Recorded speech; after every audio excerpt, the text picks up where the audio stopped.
Hey guys, Jcc2224 here, and today we're going to be taking a look at the big, infamous mobile suit, or mobile armor. It kind of is both, from Zeta Gundam. This is the 2004 HGUC Psycho Gundam. Specifically the Psycho Gundam Mark 1, because there was a Mark 2, but this is just the Psycho Gundam. This kit is impressive, it's awesome, it's huge, but like I said, it is from 2004, so it is kinda older. It doesn't have a lot of like super interesting engineering going on. It basically is just a giant robot that transforms, which if you know me, I'm a Transformers fan, so naturally this appealed to me on more ways than one. It's a very awesome kit. It's about like a $40, $50 kit. I think it's well worth the price. It's actually fairly heavy for the size, but it's not too heavy. It's not something where you worry like, oh, I'm going to put it in an intricate pose. Is it just going to fall over under its own weight? No, it's not. It's safe. This thing is very shiny if you didn't notice. The plastic's pretty glossy. That's because a lot of it is large surface plastic, so it's just kind of naturally glossy. I mean, this is a very big kit. So you can see on the shield here, that whole black thing, that's one whole black piece. So it's going to be very shiny because there isn't a lot of other parts to break it up. This plastic is also such a fingerprint magnet. I mean, it'll attract dust and fingerprints like no tomorrow, man. It's nuts. First off, though, I do want to give you a size comparison, because if you're curious about the size of this thing, well, you're going to find out. Here it is with the can't even see it. Here it is with the HGUC Gunpla Evolution Project Zeta Gundam. It's big. This is a big kit. Looking at this thing, I would say it's about the height of 2 Zeta Gundams. So yeah, it's a big one. That's about the size it was in the show too. It's about the size of 2 mobile suits.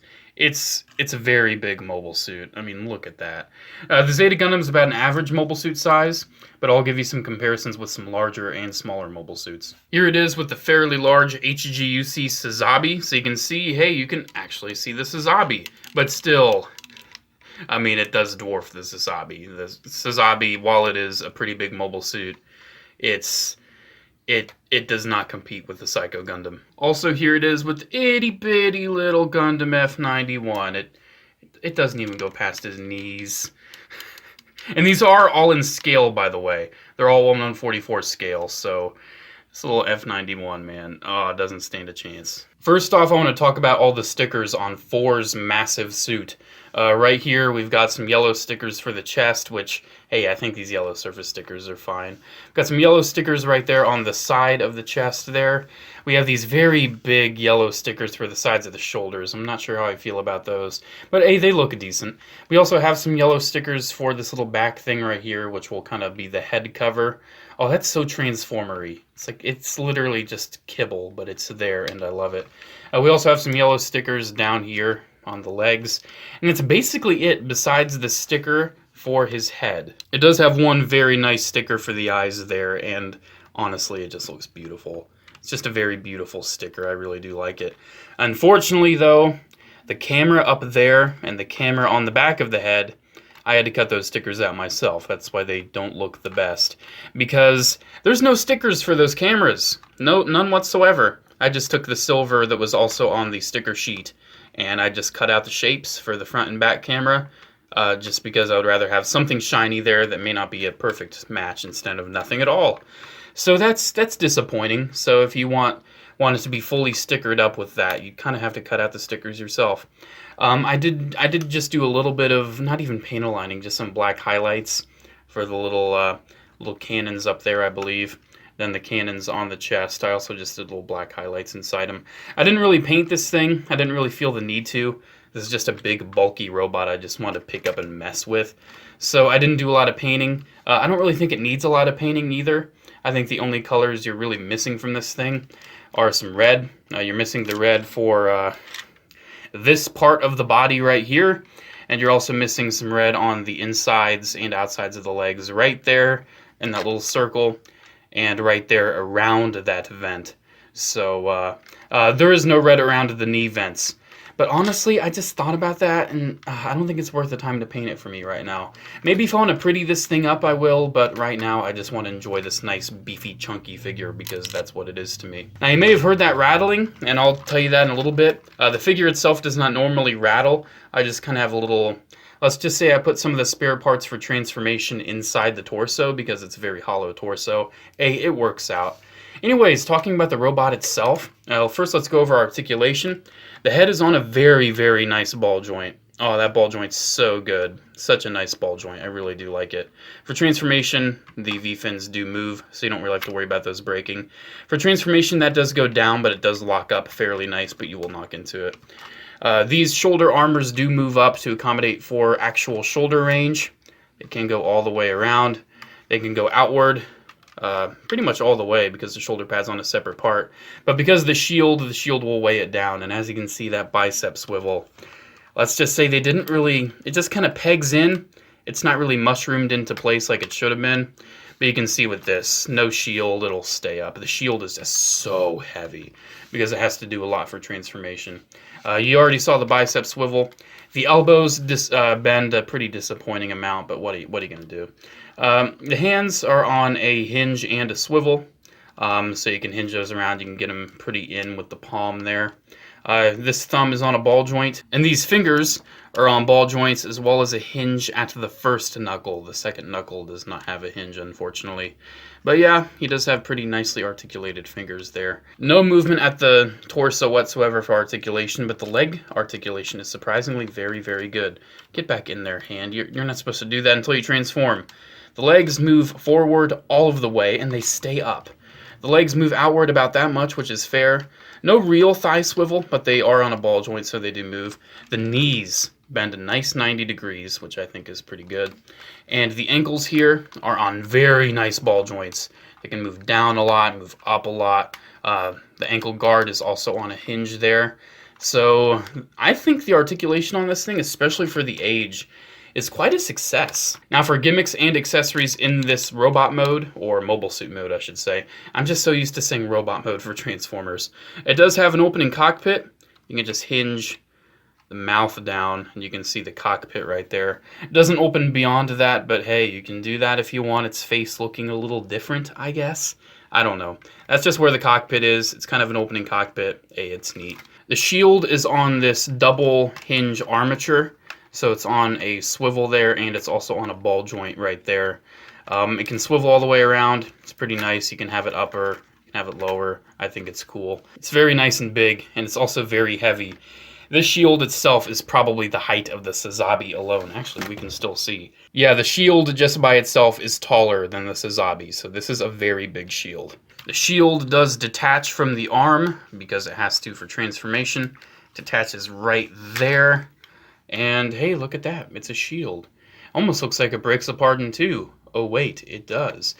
Let's get down to transformation and see its mobile armor mode. So first things first, I have to say I'm going to have to do this at arm's length, so it's not going to be the prettiest, most smooth transformation. I'm going to try my best. I'm going to try my best to make the transformation as nice and smooth as possible for you guys so you can see how to transform this, because I'm sure most of you will probably build this thing in mobile suit mode first and then you're going to want to transform it. I know that's what I did. So the transformation is actually fairly simple, but it just has a lot going on. First thing you do, you can put the head down and you can move those up. You can put the shoulder pads in, which I think is really cool, how those just slot in. They kind of tab in too. Aw man, this thing is just built so nice for its age. This does come up over the V-fin, and it will kind of enclose better once we finish transforming it, but we'll just do that for now. Once we split the entire kit at the crotch, you need to be careful because it kind of wants to come apart right here, but it's not too big of a concern. It doesn't really go out too much, but it does go up a bit there. And then that's what the rattling's about. I put the spare pieces inside of the torso. This is the spare arm cover. The arm cover just goes right there, and it will stay there for the armor mode, the mobile armor. And this is another armature for the shield, because the shields need to attach on the legs for the alternate mode. So once you have this out, this little thing, you put the crotch back down. Then there's a hole right there is a polycap hole that will go into that. Next thing you do to finish closing off the top is put this panel up, and that will cover the face entirely. Next up, let's work on the arms, because the arms are fun. You take out this piece, comes out on one slider, then it comes out on a second slider. Next thing you do with the arms, this is fun, you extend the hands, then you extend this little red forearm piece, move it forward, and then move it back. And then you take this panel right here, move it up, bend the elbow, then, ooh, this is where it gets exciting. You take this little panel on the shoulder, hinge it up, and then it will kind of slot into the panel you just brought up from the arm. And there's the arm transformed. The hand just kind of tucks in there. You don't really need to do too much with it, just make sure it's tucked in. And that's how the arm goes. So now that we essentially have the top of the mobile armor done, let's move on to the legs, because the legs are where it gets kind of complicated. So the first thing you do, you just kind of stretch out the knee, then it's just kind of free dangling, which is a little odd, but whatever. Then the next thing you do, man, this is going to be so weird. You undo the ankle, and yet again, it just free dangles, and it's just kind of there. Then you take his thigh, move it forward, you move his thighs forward. Then you take his legs, and you just kind of bend them up, right? Then on top of that, you also slide this down, I forgot. Then that's on its own hinge. So now you just kind of got this jumble of stuff. So what you do once you got this going on, you take this connector and you hinge it back and tab it to the back of the thigh. And then what you're left with is this. So then you just kind of get it all arranged, make sure it's tabbed in, it stays tabbed in. I think it should click in. So this is how you're going to rearrange the leg. I will show you again on this side because this is certainly the hardest part of the transformation. So like I said, you bring the thigh guard up, you bring that shin guard down, you move it forward, and there's actually a specific way you should have all this hinged. You should have this hinged like this, and then have this going like that. That's where you need it. And then you just kind of slot it into place here, and then the shin will just kind of cover it up, sort of. It doesn't really attach or latch anywhere, it just kind of fits in front of the foot. And there's most of the transforming done. All we have to do now is put the shields on. You go on the sides of the thighs here, and you take out this panel. For a transformer, it would just be a hole, but they want these looking nice and fancy, so it's a panel. And it's kind of hard to get out, even when I keep my thumbnail long for these exact purposes. Look, it's actually breaking my thumbnail. Can you see that? But we almost got, oh, it just straight up broke my thumbnail. But we almost got it, guys. We almost got, give me a second. So you take these panels off, and unfortunately there's no real trick place you can store them in this, because the torso is just kind of open, if you can see. And then what you do, you take the shield, and you tear it in half. You just tear it in half. And then, I think you have to take this off, and then you flip out this wing. Then this also kind of tabs in right there. And then you can reattach this right here, facing down. Once you have the two halves of the shields made into these, you tab them into the sides of the thighs where we removed the panels. And then this right here, this clip, you have to make sure they're on the forward halves. You can't have them switched around and have them like this. You need to make sure they're facing forward, because these also tab into the arms to make this a more secure construction. They tab in right there. So just make sure you put that there and tab that in right there, and that's your finished mobile armor. So here we go. Here is the Psycho Gundam in mobile armor mode. And I'm not going to lie, this isn't the most solid alternate mode I've ever seen. It's mostly these shins here. They don't really tab in, from what I can tell. They just kind of hang there loosely. I mean, they stay in place, but they're just kind of there. But then again, this is a model kit from 2004. So be fortunate that it has a playable robot mode, because I wasn't expecting this mobile armor to do anything except sit there and look menacing. Because, I mean, it's just a block with wings on it. It doesn't really look like anything in particular. So it's not like it's transforming into a car or a plane. It's literally a block. Another comparison, here it is with the Zeta Gundam, yet again. So you can see it's lost a lot of height. But then again, it's very bulky and condensed now, but it has lost a lot of height now that it is in mobile armor mode. Here it is with the Gundam F91, so you can see this thing is still a midget. And then here it is with the Sazabi, because you can see, hey, the Sazabi kind of looks like it stands a chance against it now, because the Sazabi is a very big boy. So there we go. There's the HGUC Psycho Gundam. I think it's a very, very cool model. If you're a fan of Zeta Gundam, if you're a fan of the Psycho Gundam, I recommend you get this kit. I think it's worth about 50 bucks. I think that's a very good price for it. Or around, what was it, like 5,000 yen, somewhere around there. I think it's a pretty good price for it.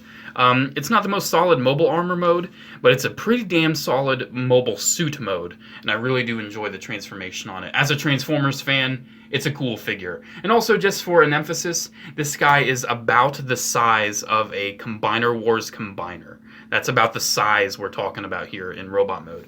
So it is a very big figure. Anyways, guys, hope you enjoyed taking a look at my review of the HGUC 1144 scale Psycho Gundam from Zeta Gundam. Make sure to comment, like, and subscribe. Check out my social media links down below, as well as my P.O. box if you want to send me some memorific goodness. Anyways, have a good day, and as always, may the Force be with you. Bye.